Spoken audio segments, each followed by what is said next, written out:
I never thought it would happen like this. Just one hit and everything was shattered. But what happened next actually taught me something I wish I had learned a long time ago.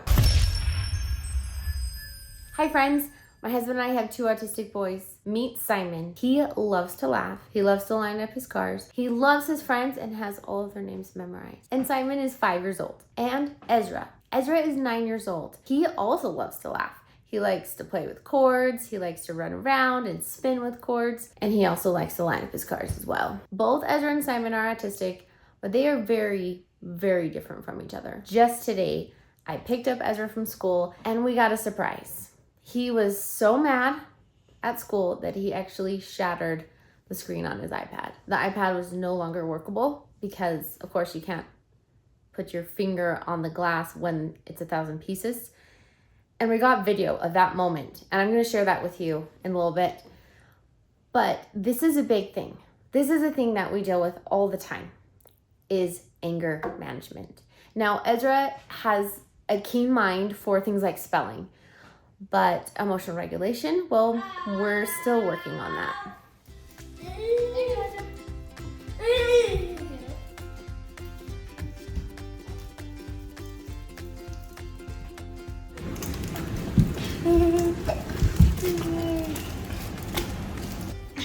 He's like just doing it himself. It's taking too long.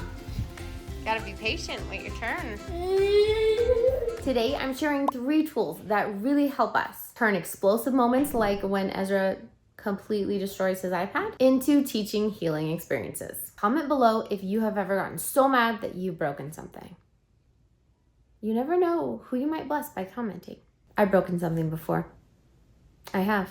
I should probably comment below and let you know. Tool number 1 is to have a calm down space, not a timeout corner. This can look different for each child. This is what Ezra's calm down corner looks like. It's actually inside his safety bed, and a lot of times he'll go in there all by himself. This is a reset space with sensory tools and calming visuals inside his safety bed. You can see his stuffed animals, his fidget little toys, has soft lighting. This is a place where he can feel safe. We didn't have a place like this when we lived in an RV full time. Yes, 5 kids in an RV. My husband and I were a little crazy, but we visited all the national parks and we still post regularly of our unique normals, so please consider subscribing.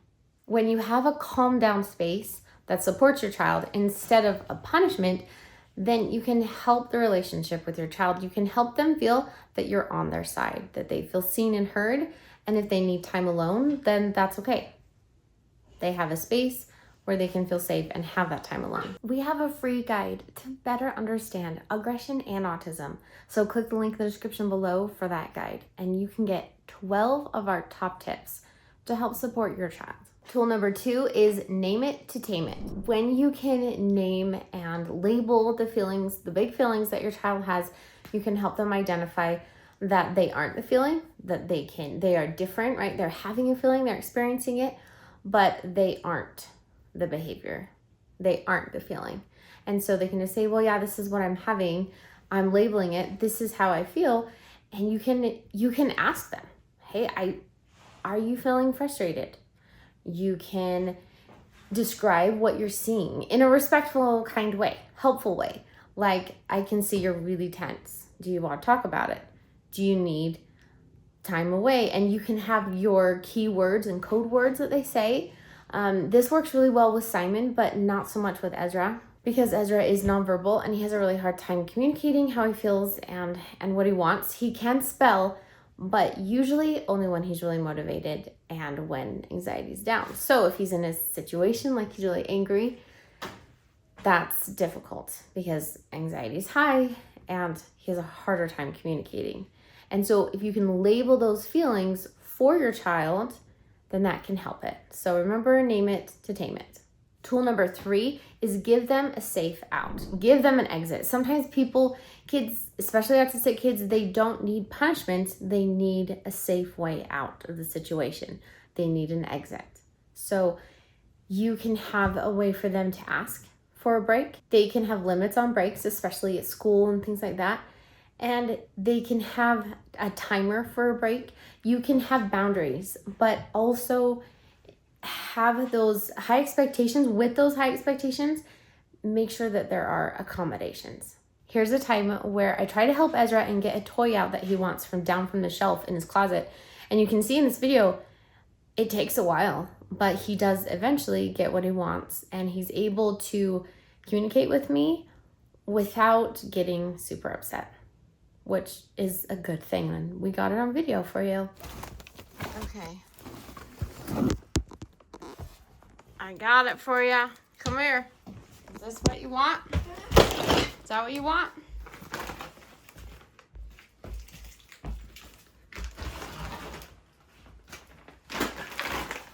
You can unzip it. Please don't break it. Be careful. Good job. Are all of them? So it was a normal day, just like any other school day. Simon and Ezra both get in the car. We drop off Simon first at school, then we take Ezra, and his therapist comes to get him from the car. We give him the iPad and the lunchbox and his backpack, and he waves goodbye. And we think it's just a normal, typical day. And then when we go pick him up, we discover that he has destroyed something that costs hundreds of dollars. When we bring him home, then I take out the camera, and this happens. Right, so Ezra came home today from school, and he did something. He obviously got really mad, and he showed some aggression. Do you want to show everyone what happened? Apparently, he punched it. What do you think about that, Simon? Yeah, and it's broken. Yeah, he broke his iPad, huh? Because he punched it with his hand. And I'm like, oh wow, like, did he hurt his hand? But both of his hands look okay.